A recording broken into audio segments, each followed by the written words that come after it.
सो चलिए गाइज, आज की वीडियो के अंदर हम आपकी क्लास 12th की जो एनसीईआरटी से सॉल्यूशन चैप्टर है उसका एक बहुत ही इंपॉर्टेंट एनसीईआरटी का न्यूमेरिकल करेंगे जो कि आपका मोल फ्रैक्शन के ऊपर बेस रहेगा। तो चलिए देख लेते हैं इस क्वेश्चन के अंदर हमें करना क्या है। तो यहाँ पे हमें क्या करना है, यहाँ पे हमें कैलकुलेट करना है मोल फ्रैक्शन। किसका मोल फ्रैक्शन कैलकुलेट करना है? बेंजीन का। अब मैं आपको बता दूँ, आपको जिस भी कंपोनेंट का मोल फ्रैक्शन कैलकुलेट करना होता है आपको सबसे पहले उसके क्या चाहिए, नंबर ऑफ मोल्स चाहिए। और नंबर ऑफ मोल्स निकालने के लिए हमें क्या चाहिए, गिवन मास और मोलर मास चाहिए उस कंपोनेंट का। तो सबसे पहले हम क्या करेंगे, क्वेश्चन के अंदर गिवन मास और मोलर मास निकाल लेंगे। फिर गिवन मास और मोलर मास का यूज करके हम क्या निकाल लेंगे, नंबर ऑफ मोल निकाल लेंगे। फिर नंबर ऑफ मोल का यूज करके फाइनली हम क्या फाइंड आउट कर लेंगे, मोल फ्रैक्शन फाइंड आउट कर लेंगे। अब देखो हमें गिवन मास और मोलर मास कहाँ से मिलेंगे, तो ये आगे जो हमें इन्फॉर्मेशन दे रखी है ना, इसको डिकोड करते हैं। तो देखो यहाँ पे हमें क्या बता रखा है, in solution containing 30% by mass in carbon tetrachloride. यानी इसका मतलब ये है पूरी की पूरी इन्फॉर्मेशन का, यहाँ पे जो हमारी बेंजीन है वो किसके अंदर डिजोल्व है, हमारी कार्बन टेट्राक्लोराइड के अंदर डिजोल्व है। और यहाँ पे हमारा 30% मास प्रेजेंट है किसका, बेंजीन का। देखो आपको बहुत ज़्यादा हार्ड लग रहा होगा, लेकिन चलो मैं इस इन्फॉर्मेशन को आपको डिकोड करके दिखाता हूँ। मैंने नीचे लिख रखी है, कितना सिंपल है। तो यहाँ पे देखो मैं क्या दे रखा है, यहाँ पे सिंपली में दे रखा है ये आपका जो सॉल्यूशन है, इस सॉल्यूशन के अंदर आपका जो बेंजीन का मास है वो कितना प्रेजेंट है, 30% प्रेजेंट है। बस सिंपल ये दे रखा है, यानी सॉल्यूशन के अंदर आपका, इस सॉल्यूशन के अंदर आपका बेंजीन का 30% मास प्रेजेंट है। बात खत्म। अब देखो हम जानते हैं कोई भी जो हमारा सॉल्यूशन होता है, जो हमारा कोई भी सॉल्यूशन होता है वो किस किस से मिलके बनता है, हमारा मिलके बनता है सोल्यूट से, और किससे भाई, सोलवेंट से मिलके बनता है। तो देखो यहाँ पे हमारा सोल्यूट कौन है, सोल्यूट है यहाँ पे हमारा बेंजीन हमारा यहाँ पे डिजोल्व है किसके अंदर, CCl4 के अंदर, यानी कार्बन टेट्राक्लोराइड के अंदर। तो बेंजीन यहाँ पे हमारा सोल्यूट हो गया, तो मैं यहाँ पे लिख देता हूँ बेंजीन। ठीक है, बिल्कुल आराम से समझते रहो। तो बेंजीन यहाँ पे हमारा क्या हो गया, सोल्यूट हो गया। फिर सोलवेंट है हमारे यहाँ पे कार्बन टेट्राक्लोराइड। कार्बन टेट्राक्लोराइड लंबा नाम है, इसका फॉर्मूला लिख देता हूँ CCl4। CCl4 फॉर्मूला होता है किसका बच्चों, कार्बन टेट्राक्लोराइड का। तो हमारा सॉल्यूशन किस किस से मिलकर बना हुआ है बच्चों, हमारा बेंजीन और CCl4। अब हम ऐसी कंडीशन में क्या कंसिडर करते हैं, ऐसी कंडीशन में आपको क्या करना है, सोल्यूशन का मास 100 ग्राम मान लेना है। तो यहाँ पे अगर हम 100 ग्राम का सोल्यूशन लें, अगर यहाँ पे हम 100 ग्राम का सोल्यूशन लें, अब हमें पता है यहाँ पे हमारा बेंजीन का मास कितना प्रेजेंट है, यहाँ पे हमारा बेंजीन का 30% मास प्रेजेंट है सॉल्यूशन के अंदर। तो बच्चों यहाँ पे देखो आप, 100 ग्राम का 30% कितना होगा, 30 ग्राम होगा। तो यानी बेंजीन हो जाएगी इसके अंदर 30 ग्राम, और बचा हुआ 70 ग्राम आपका क्या हो जाएगा, CCl4 यानी कार्बन टेट्राक्लोराइड। तो देखो ये हमें क्या मिल गई, गिवन मास मिल गई। तो यहाँ पे हमें शुरुआत में क्या मिल गया बच्चों, यहाँ पे हमें मिल गई गिवन मास। मैं यहाँ पे लिख देता हूँ गिवन मास मिल गया, यहाँ पे हमें गिवन मास मिल गया। और गिवन मास को हम रिप्रेजेंट करते हैं कैपिटल W से। तो हमें देखो गिवन मास मिल गए दोनों के। तो गिवन मास किसका, बेंजीन का। W भी क्या है यहाँ पे, W आपका गिवन मास, B मतलब मैंने बेंजीन के लिए लिख दिया। तो गिवन मास आपका बेंजीन का कितना है, 30 ग्राम हो गया भाई, 30% हो गया। और इसके बाद अगर हम बात करें गिवन मास किसका, CCl4 यानी कार्बन टेट्राक्लोराइड का, ये कितना हो गया, 70 ग्राम हो गया, हमारा सोलवेंट का मास आ गया।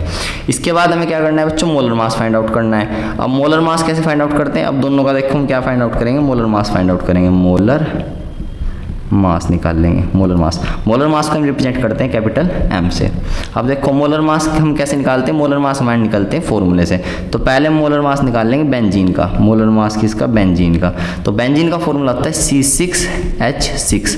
अब देखो एक कार्बन का मास होता है 12, एक कार्बन का मास होता है 12, और यहाँ पे कितने कार्बन है हमारे, 6 हैं, प्लस फिर एक हाइड्रोजन का होता है 1, और यहाँ पे हमारे 6 हाइड्रोजन है। तो इसे आप जब सोल्व करोगे आपका आ जाएगा 12 6 72 और 6 78 ग्राम पर मोल, यानी एक मोल के मास को हम क्या बोलते हैं, मोलर मास बोलते हैं। तो देखो अब हम मोलर मास निकाल लेंगे CCl4 का। CCl4 इसके फॉर्मूले से निकलेगा। तो हमें पता है एक कार्बन का मास होता है 12, प्लस अब यहाँ पे देखो 4 क्लोरीन है तो 4 से मल्टीप्लाई करेंगे, और एक क्लोरीन का मास होता है 35.5। जब आप इसे सोल्व करोगे आपका आएगा 12, और इसकी मल्टीप्लाई करोगे तो 35 दूनी 70 140, ये आएगा 142। तो इसे जब आप ऐड करोगे आपका आएगा 154 ग्राम पर मोल, ये मोलर मास आ गए। अब इसके बाद हम क्या करेंगे, नंबर ऑफ मोल्स निकाल लेंगे दोनों कंपोनेंट के, नंबर ऑफ मोल्स। और नंबर ऑफ मोल्स कैसे निकलते हैं, नंबर ऑफ मोल्स का हमारा फॉर्मूला होता है, नंबर ऑफ मोल्स को हम N से रिप्रेजेंट करते हैं। नंबर ऑफ मोल्स का फॉर्मूला होता है given mass upon molar mass. ऐसे हम नंबर ऑफ मोल्स निकालते हैं। तो चलिए पहले हम नंबर ऑफ मोल्स निकाल लेते हैं बेंजीन के। तो पहले हम नंबर ऑफ मोल्स बेंजीन के निकाल लेंगे। तो ऊपर हम क्या रखेंगे, गिवन मास रखेंगे बेंजीन का, और नीचे मोलर मास रखेंगे बेंजीन का। तो नंबर ऑफ मोल्स निकल जाएंगे ऐसे हमारी। तो गिवन मास कितना था बेंजीन का, 30 ग्राम था, आप ऊपर जाके देख सकते हो पीछे जाके। और मोलर मास कितना आया था बेंजीन का, 78 ग्राम आया था। ठीक है, ग्राम से ग्राम कट गया। अब इसे थोड़ा सोल्व कर लो, तो 3 से ऊपर 10 आ जाएगा, और ये आ जाएगा 26। फिर 2 से कट करो, ये आपका आएगा 13, ये आपका आएगा 5। तो यहाँ पे जो आपके नंबर ऑफ मोल्स है बेंजीन के, यहाँ पे जो नंबर ऑफ मोल्स आपके बेंजीन के आएंगे 5/13। नंबर ऑफ मोल्स निकाल लेंगे CCl4 के। तो CCl4 ऊपर हम क्या रखेंगे, गिवन मास रखेंगे CCl4 का, और नीचे हम मोलर मास रखेंगे CCl4 का। तो गिवन मास कितना था CCl4 का भाई 70%, तो ये बच गया था 70 ग्राम था। और नीचे फिर हमने निकाला था इसका मोलर मास, वो आया था 154 ग्राम। ग्राम से ग्राम कट गया। अब 2 से कट कर लो इसे, ऊपर 2 से कट करोगे 35 आएगा, नीचे 2 से कट करोगे आपका आएगा 2 7 जा 14, 1 बचा 2 7 जा 14, और एक बार और कट जाएगा अभी तो एक बार और काट लो इसे फटाफट से। तो जब आप इसे काट सकते हो 7 से, तो 7 से काटोगे ऊपर 5 आ जाएगा, और 7 से 1 1, यानी 5/11। ये आपके आ गया 5/11। ये नंबर ऑफ मोल्स आपके आ गए CCl4 के। ये नंबर ऑफ मोल्स आपके निकल के आ गए CCl4 के। अब जिस भी कंपोनेंट का मोल फ्रैक्शन निकालना होता है ना, तो मोल फ्रैक्शन को पहले तो हम रिप्रेजेंट करते हैं एक्स से। हमें बेंजीन का निकालना है तो बेंजीन, तो आपको क्या करना है, जिस भी कंपोनेंट का मोल फ्रैक्शन निकालना है उसके नंबर ऑफ मोल्स आपको ऊपर रखने हैं। तो नंबर ऑफ मोल्स ऊपर हम बेंजीन के रखेंगे, और नीचे आपको रखने हैं टोटल नंबर ऑफ मोल्स। तो नीचे हम टोटल नंबर ऑफ मोल्स रख देंगे पूरे सॉल्यूशन के, यानी दोनों को ऐड कर दो। तो नीचे हम बेंजीन प्लस CCl4 दोनों के नंबर ऑफ मोल्स रख देंगे। तो नंबर ऑफ मोल्स बेंजीन के हमारे कितने आए थे, बेंजीन के हमारे आए थे 5/13। फिर नीचे नंबर ऑफ मोल्स बेंजीन के 5/13 प्लस इसके आए थे 5/11।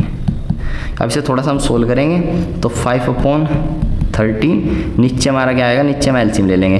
तो नीचे हम एलसीएम किस का लेंगे, 13 और 11 का। 13 और 11 का एलसीएम क्या जाएगा, 13 × 11। 13 से 13 चला जाएगा, 11 5 जा 55, फिर 11 से 11 कट जाएगा, 13 5 जा 65, इस 13 से 13 कट जाएगा, और 11 आपका यहाँ पे चला जाएगा। तो 11 5 जा 55, और 55 और 65 कितना जाएगा आपका 120 आ जाएगा। ठीक है सर, 5 से कट कर लो, तो ऊपर आपका आएगा 11 और नीचे आपका आएगा 24। तो 11/24 आपका मोल फ्रैक्शन आ गया किसका, बेंजीन का। तो बच्चों आपका पूरा कॉन्सेप्ट था।